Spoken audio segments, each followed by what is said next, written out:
And so today, as we've talked about in the videos we showed but not recorded, we'll talk about the last fluid static question. And that is that we've dealt with so far in terms of recap. These are the expressions that we generated some time ago, which you'll recognize. We've always assumed that these accelerations are all zero, uniformly zero. And if you do that, you end up with our important expressions for how pressures change with depth. And we know that it depends on the fluid above us. We know that we get a different expression if we have a compressible fluid, such as air, which gives us a nonlinear pressure versus elevation profile, or with water, which is incompressible, which gives us a straight one. And we know what that expression is.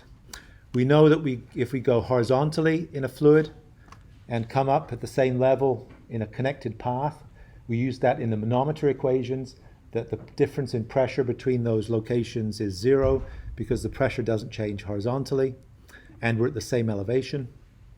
And those are all predicated on the fact that accelerations are zero.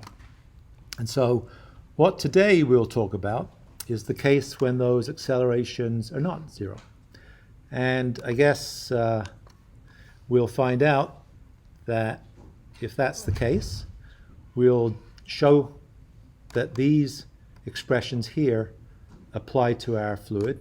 And you have them there, but we'll work towards those, and we'll see exactly how our calculations come out to give us exactly those. And so the idea is exactly this. And so you've seen this before. You've got this differential cube, this bucket. I think in the first, in 2.1, we stacked two buckets of water on top of each other that weren't these differential cubes, just to show that it's merely a convenience that we talk about these differential cubes and what they represent. We go with this with what we call our right-hand coordinate system. So this is x, this is y, and this is z. Right hand because of this. X, Y, Z for the first thumb and first two fingers. And we have pressures acting on this. And those pressures are all the same at a point. We're not going to rederive it. And we have a weight of this fluid, which we calculate what that is according to the volume and the unit weight. It's just equal to the volume of this multiplied by rho g. And we derived two things that we never used. One thing that we never used, and that was accelerations. So we could imagine that in addition to this sitting there, it could be accelerating in any of the directions that we choose, right? And so it'd be equivalent to me grabbing one of your bottles of water and running across the front of the auditorium with it. It would be in a container.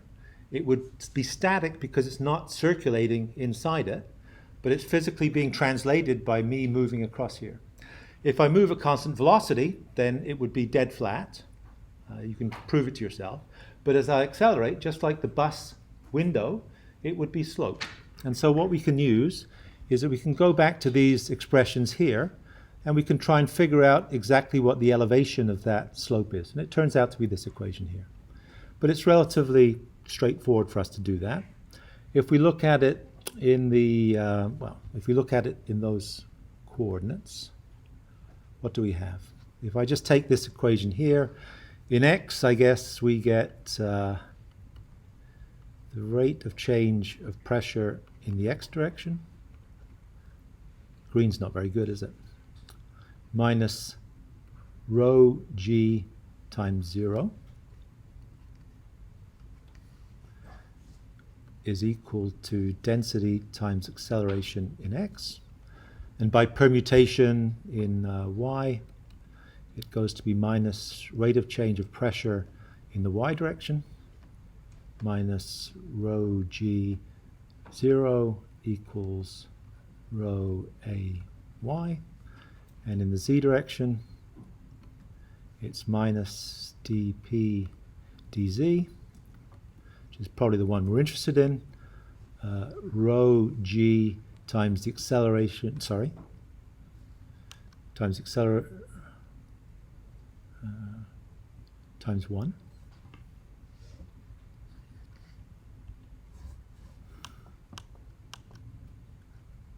equals density times az. And that's not a very good color, is it? And so you remember from what this means, if I draw a line down through here just to separate these, this is basically F equals ma. Not quite. If you think about dividing this through by the volume in this block, then mass divided by volume generically is indeed density, right? So that's all this expression is. So it's the same as me taking the board duster or whatever and throwing it across the room. It obeys this, but fluids as a packet also obey this. So what we could do with this is that we can pull out of these the expressions that work, and I guess I didn't leave myself much space here, but this is going to be equal to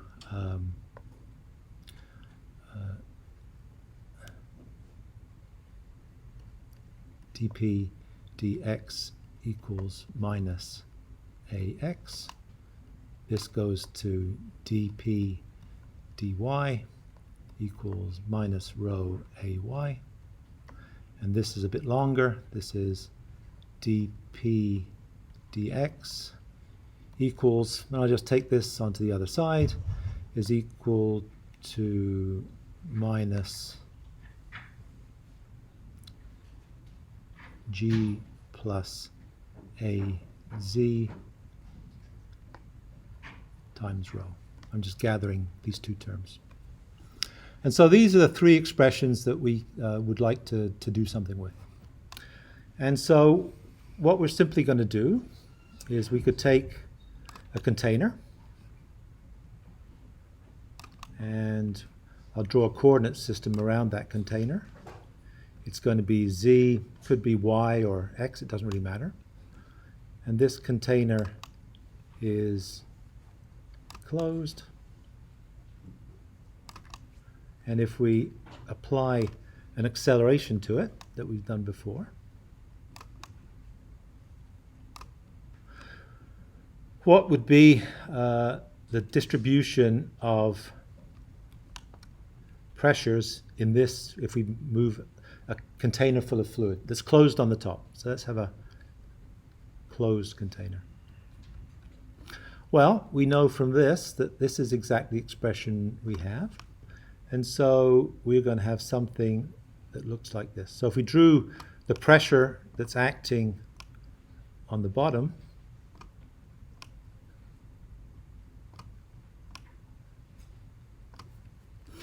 then we'd find that change in pressure with y is equal to minus rho times ay. And so the gradient of this curve, if we extend it, I suppose, we know how to do these. I guess I can make this larger. There's no reason it can't take up the whole screen. There's no reason why we can't explain this as being exactly this. So this triangle, this is dz, and this is dy. So this is dy, and this is just going to be dp. So the pressure gradient acting on this is like the bulldozer, but it's in a closed container, so it's a bit ambiguous. So let's not worry too much about this, but that's exactly what this expression means. Let's work with a container that's accelerating in a slightly different direction, is accelerating upwards. Oh, I've drawn it slightly. And that's a bit more interesting. And we could imagine that this has the same thing attached to it. So this is acceleration in the z direction. And so if we look at that, then we can look at what the pressure distribution would be in that closed surface. And that's just going to be equal to this. And so the pressure distribution, if I draw it below, is going to be that the change in pressure with elevation is equal to minus AZ plus G, all in brackets, times unit weight. And so physically what that means is that if it's just sitting there and this is equal to 0, and then this is equal to 0, then by definition that just becomes rate of change of pressure with depth is equal to minus unit weight, right? G times rho is minus unit weight. And so the distribution of pressure below the free surface is exactly what you'd expect to have before, and that is that dP dz is equal to minus unit weight. It's negative because the z direction is positive upwards, you remember, right? And you know that if you integrate this expression below, you get P is equal to P0 plus D unit weight. So this would just be D, right? So this is the free surface. This is at 0 atmospheric, so pressure 0 is 0. And therefore you just evaluate that. And so this is our standard result that you've had last 2 weeks. But if it's accelerating upwards, if indeed the case is that this is not equal to 0 and it's finite, and so if AZ is not equal to 0, then you have an additive term, which is this expression here. And so this would be equal to a magnitude which would be larger. And of course it makes sense, right? It's exactly the effect. This is if you're accelerating upwards. So if AZ is positive, it's the same as if you're standing in an elevator. So this is an aquarium that's in an elevator. You press to go up to the top floor. You accelerate initially, and you feel yourself sink in your boots. That's the extra pressure. This would be the profile of the pressure in your blood as it goes down through your body. It would be higher pressure in your feet than it would be in your head. I guess if you went up really quickly, you could get lightheaded because it would remove the pressure from your brain. And when you get going at some constant velocity, it goes back to the regular one, which is this one here. And as you decelerate, as you get to the top of the building and need to slow down, then you'll decelerate, and the acceleration, this would be AZ equals negative. So you're slowing down. So in other words, AZ is negative, they subtract from each other, and so it's less. If the deceleration is equal to gravity, which is free falling, then these two terms cancel out completely, and the pressure distribution in a free falling fluid would be no pressure distribution at all. It'd be weightless. You know that your body would be weightless if you go up in what they call the vomit comet. You know, the plane that goes 737 or whatever it is, does an arc, which is a parabola. When it gets to the top of its arc, you're weightless, and you can be weightless for a few 10 seconds or so, hence the vomit comet. And then you settle down when it comes down on the descent. But in the moment that you're weightless, you'd be here.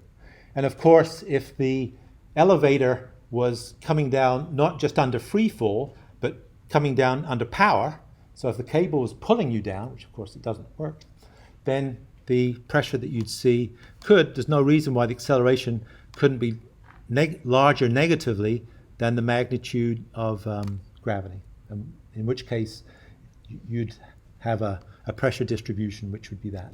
And this would be, of course it wouldn't work if it's an open fluid, because it can't do that, but in theory it could do that.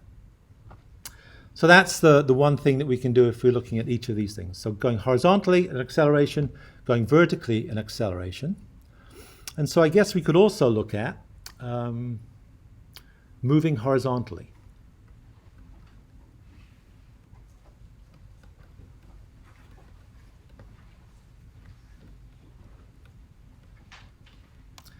And so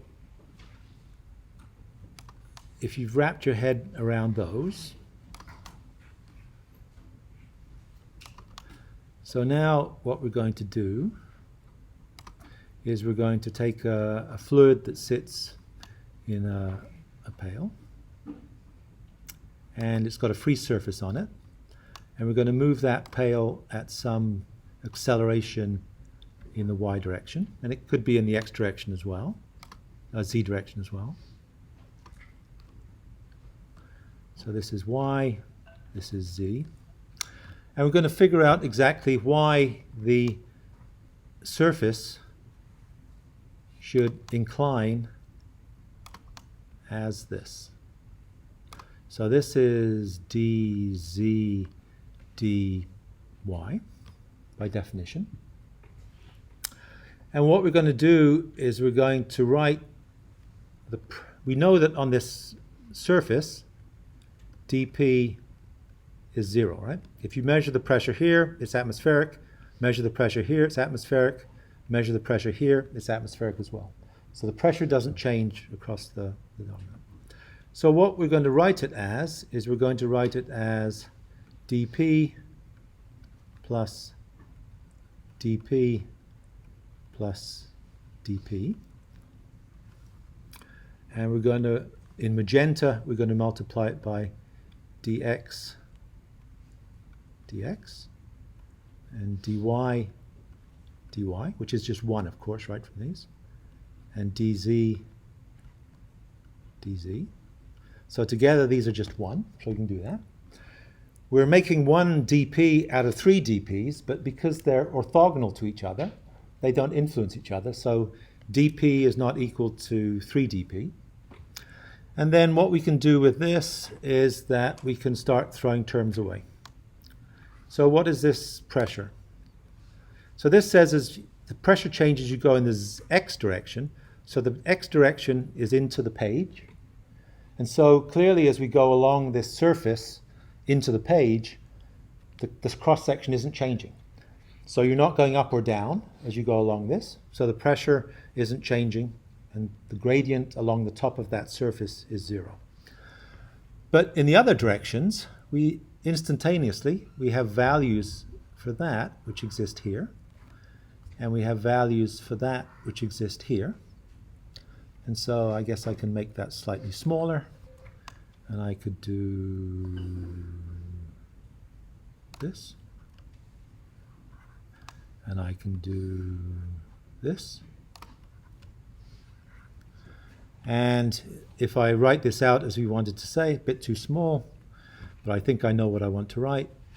dp, we already said this is 0 for what we said before, is equal to 0 plus dp dy is minus rho ay, rho ay plus minus rho g plus az, I recall. Those are the same as each other.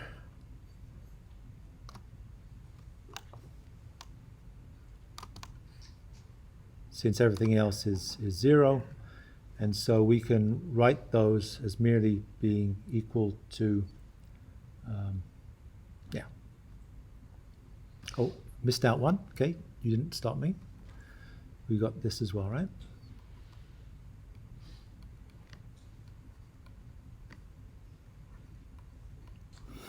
And so we end up with what we're going to want. We're going to want dz over dy is equal to rho ay, this term here, divided by rho az plus g, which is the same as, get rid of the densities, it's just ay. There's a negative sign in there as well, which I've lost, but I'll add. And it's az plus g. And so that gives us exactly what this slope is. And so if we use it for the bus that's going, so the bus example, I don't know what it was.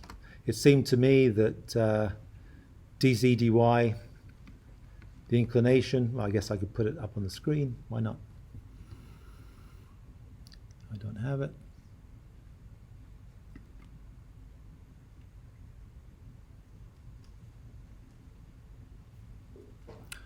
So it is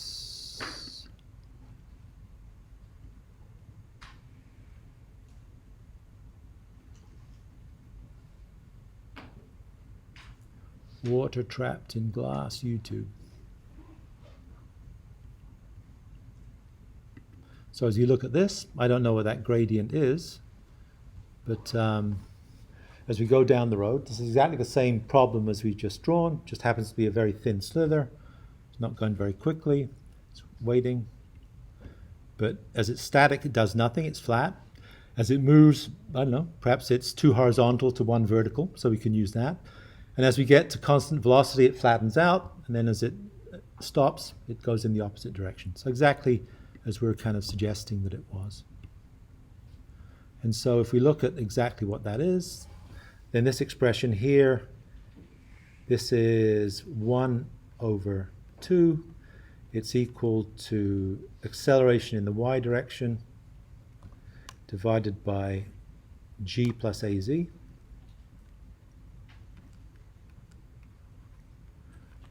We look at each of these components.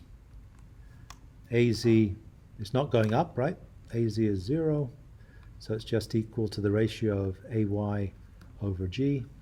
And so this is equal to half, so the acceleration in the bus is something like 9.81 meters a second squared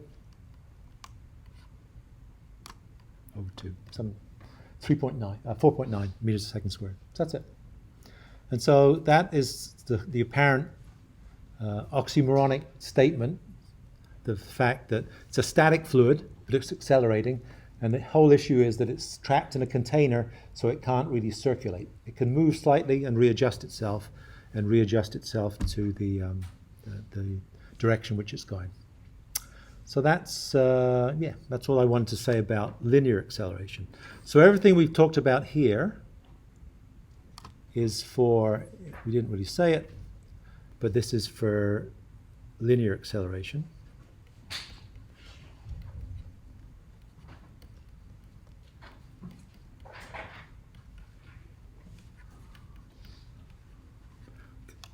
And we all know exactly what linear acceleration is that we go faster as we go further, or we go slower as we go further. So there's an acceleration noted.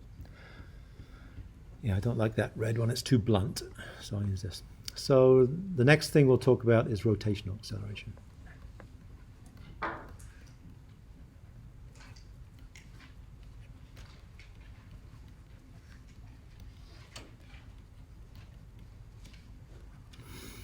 And I'll probably rely on some different things to do that. Derivation is not so important. But this is the basic idea. So if I draw our little differential cube that we had on the end of a string,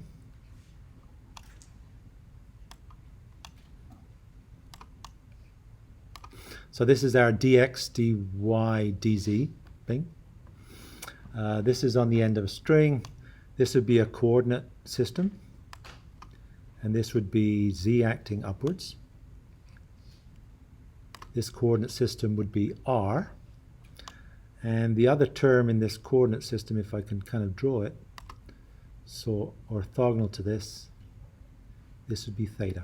So our coordinate system, instead of being x, y, and z, is kind of, I guess we could draw it here. I could also draw z going upwards here, but it's not the central coordinate system. So if you think of this as z, this is r, theta, z, but let's not worry about that because it's not particularly important. But what is important is that if you think of this as a string, a tether, and the block is trying to go through an arc, And this arc originally is perpendicular to this, but veers from it. So this is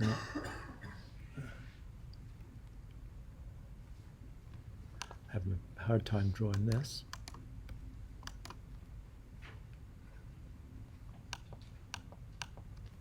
So imagine the trajectory that this would go. It would go on this trajectory, right? It wants to go in a straight line, but because it's on a tether, it has to go in a curve. And this angle here would be theta. And we can define all the components that we defined before. This is dr, this is d theta, this is dz. It's not particularly important because I'm going to use a standard result. And I guess the only important thing to realize is that if we looked at Newton's second law, rotationally, this is angular acceleration.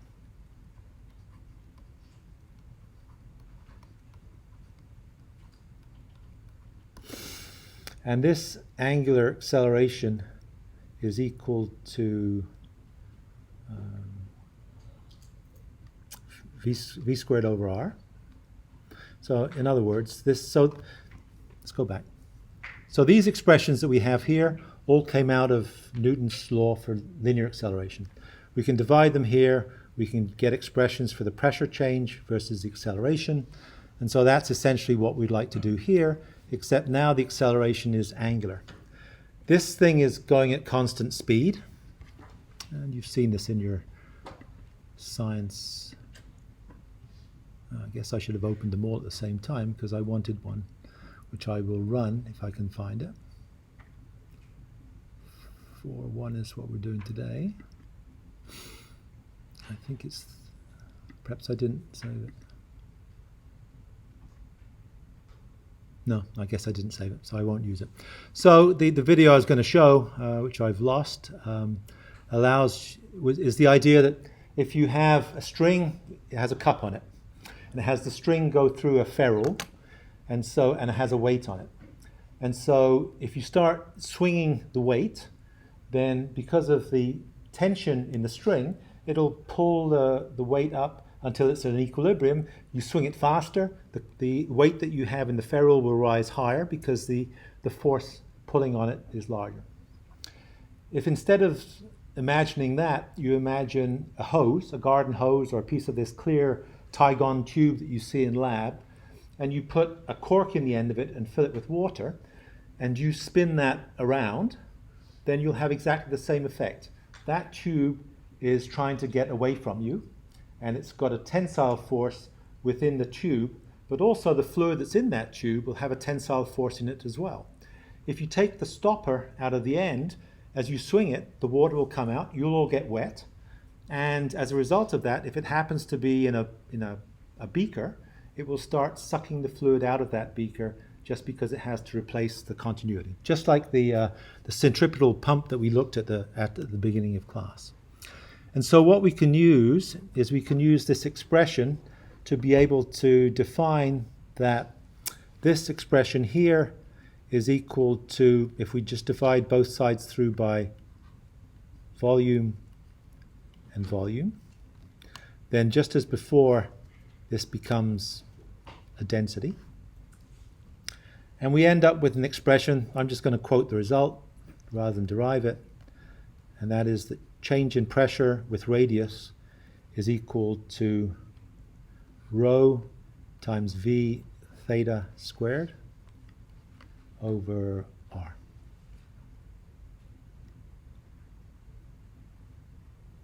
And v theta is equal to the radius times the angular rotational acceleration.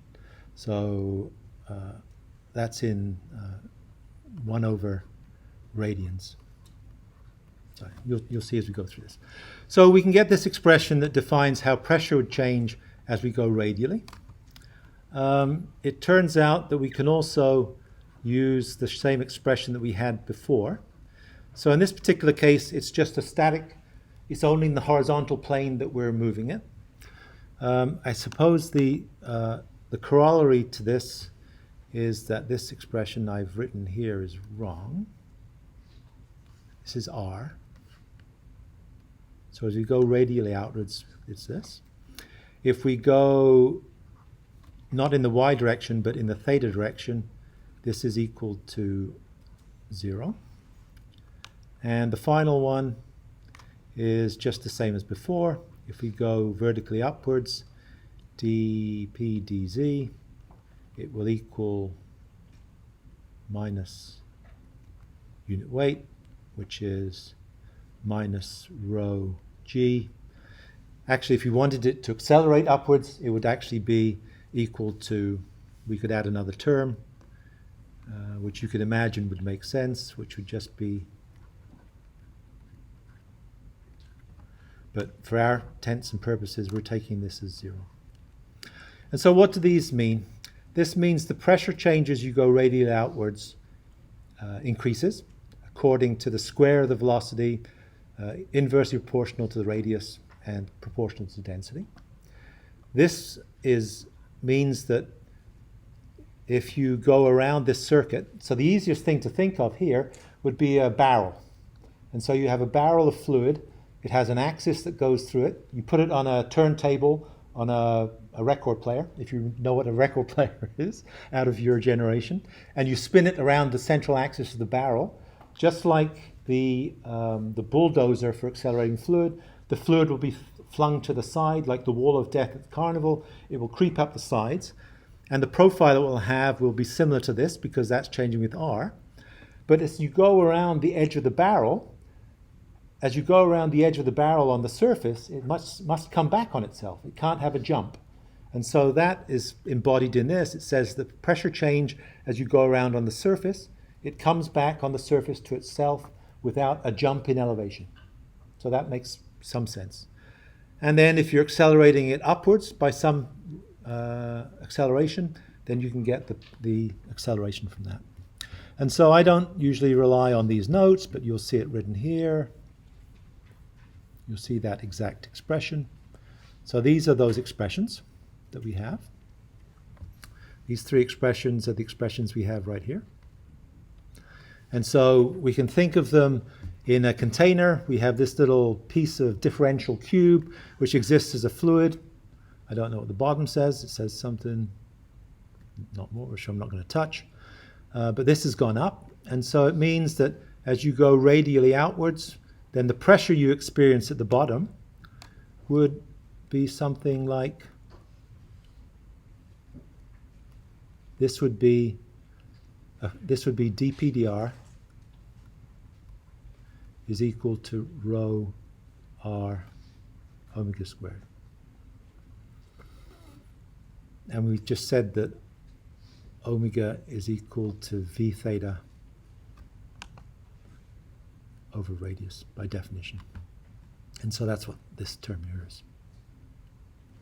And so we have the gradient of this, but we don't know exactly what it is. It's not very easy for us to take away because all of a sudden it's a function of r, so it's not constant as it goes here. So we can tell exactly from this expression, since it's a function of r, that it's going to increase in some way as it goes across here. So the pressure, if you want to define it, is going to be nonlinear. And so that's our next job. So we'll do exactly what we did before. Remember what we did before was we said that if we want to know the pressure on the top of this tank, we're going to take it and we're going to write it as dp is equal to 0, is equal to 3 of these together. And we can do that again right here. And so if we do it right here, this expression is equal to 0. This expression will be this. This expression will be this. And if we set this as the surface, we're trying to find out, the question we're asking is what does this surface look like as it goes out? And so if we put this equal to 0, because it's an atmospheric surface, then we end up, after making these two substitutions as this, we can change it in terms of the value of dz dr. It was dz dy before, but now we have dz and dr. And if we do that, we end up with an expression. It's not quite as neat as before, because this expression for the rate of change of the surface with radius still has the radius put in it. And so when we do our integration, we've got to do that integration with that thing in there. And so what we can do is we could multiply both sides by dr. We could then integrate both sides, and that's what this expression is. And if we integrate it, then we could either do it between limits of z1 and z2, or we can just do it with a constant, and we integrate this. It becomes, r becomes a half r squared plus a constant that we have to figure out, and that gives us directly the magnitude of this elevation of this surface. And so the surface, as it goes up, we need to solve this expression. And so the easiest way for us to be able to do that is to write this equation for somewhere where we know the height of the system.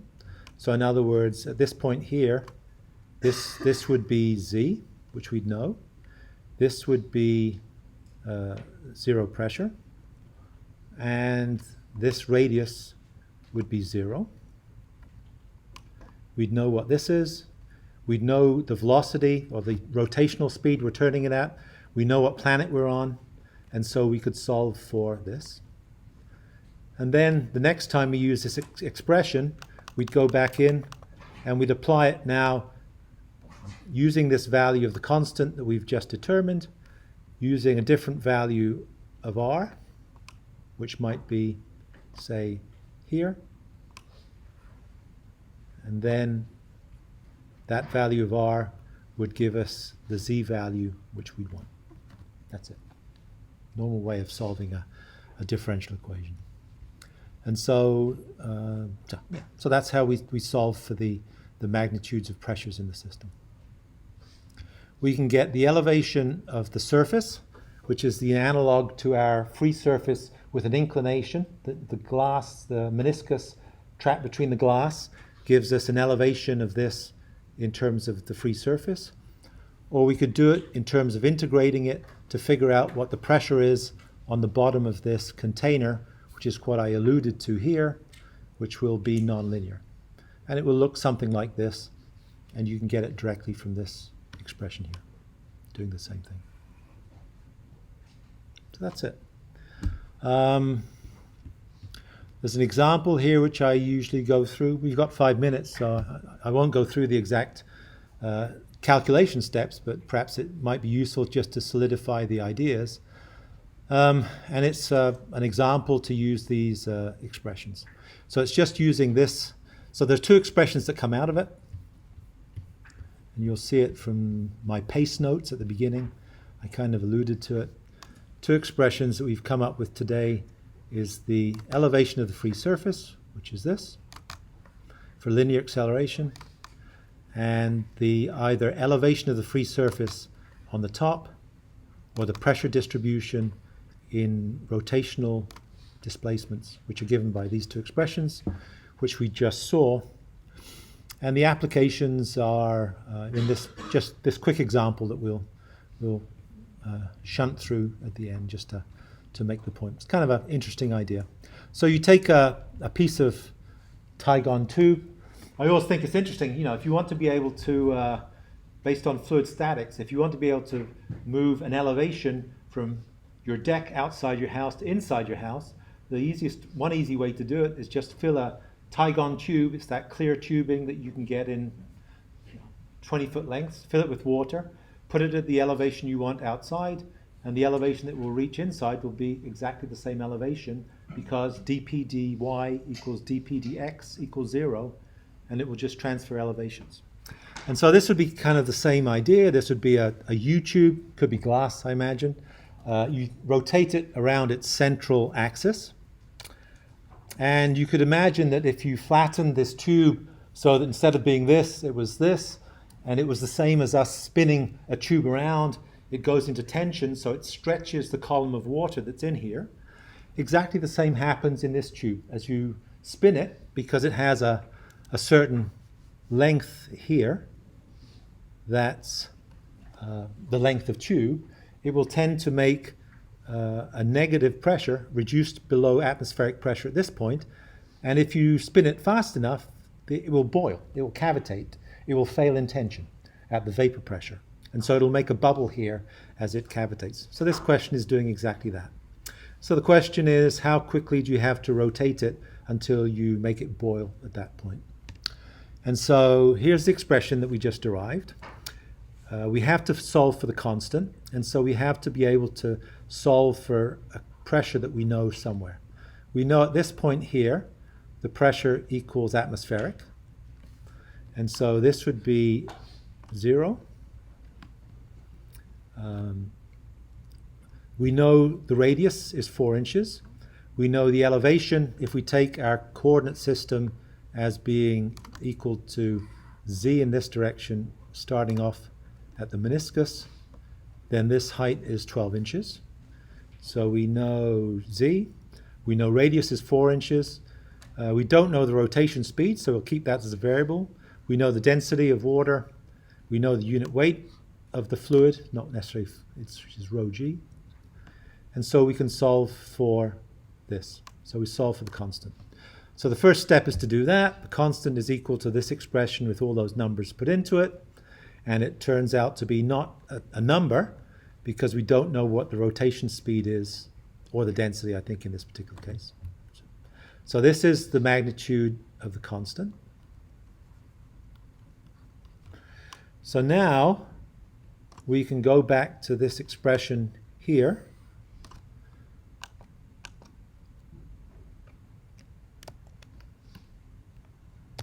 Oh, I thought it would allow me to. It won't let me get rid of that now. Please help. Well, it's not working on me, so I don't know what it's done.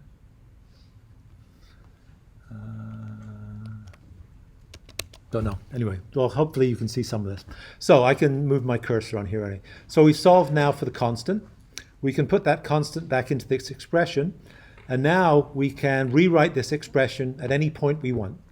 We think that it has the greatest likelihood that it's going to cavitate here, because that's where the maximum tensile stress is going to be. If we're swinging the thing above our head, that's where the maximum tension in the string would be. And therefore, we want to write it at z equals 0, r equals 0. And so we can rewrite this expression as this. This expression here rewritten is this. It defines the pressure as a function of these. We write this expression as r equals 0, z equals 0, and we get a magnitude of pressure. And that would give us the pressure at this particular point at which we choose to spin it as a particular rotational speed and with a particular fluid. We know the fluid, but we don't know the rotational speed. We do know the pressure. We know that the pressure it spins at has to be equal to the vapor pressure. And the vapor pressure, if you go down through this and look at it, I can't do that right now, is something like 0.2 pounds per square inch atmospheric. Atmospheric pressure is 14.7 psi absolute. And so we need to set this. This was equal to our 0 here. So so absolute pressure for the vapor pressure is roughly 14.7 psi negative absolute. It's actually 14.7 plus 0.2, so it's 14.5. So we make this 14.5 psi absolute negative, and then we can solve for the rotational speed. And that's the rotational speed with whatever the given fluid in. I guess it's water, so we know the density and unit weight of water, and we can solve for the rotational speed that allows us to develop a bubble within that. And that's it. So that's, I guess that's the end of our kind of first section of this on fluid statics. So up to now is the material for the first midterm. So now we're beyond that. The first midterm, unlike was stated in the 2021 video, it's not in week 5, it's in week 6. I'm switching it to week 6 because I want to be able to re-record the videos in week 5, which was a barren week because we were doing tests and I didn't have a class. And so that's why it's moved 1 week forward. So it's week 6, we're in week 4 now. And I wrote it on the weekend. I'll do the review thing today or tomorrow and post it by Wednesday, and you'll see what it's about. It doesn't include accelerations actually, but never mind. And we'll talk about that one. So we'll continue tomorrow on Wednesday. So we're starting talking about fluid dynamics now. So we'll talk about the Bernoulli equation, and we'll find that this little differential cube F equals ma equation that we've developed for statics is exactly the segue into talking about Bernoulli's equation, and it falls directly out of it. So that's what we'll do next time. Okay, see you next time.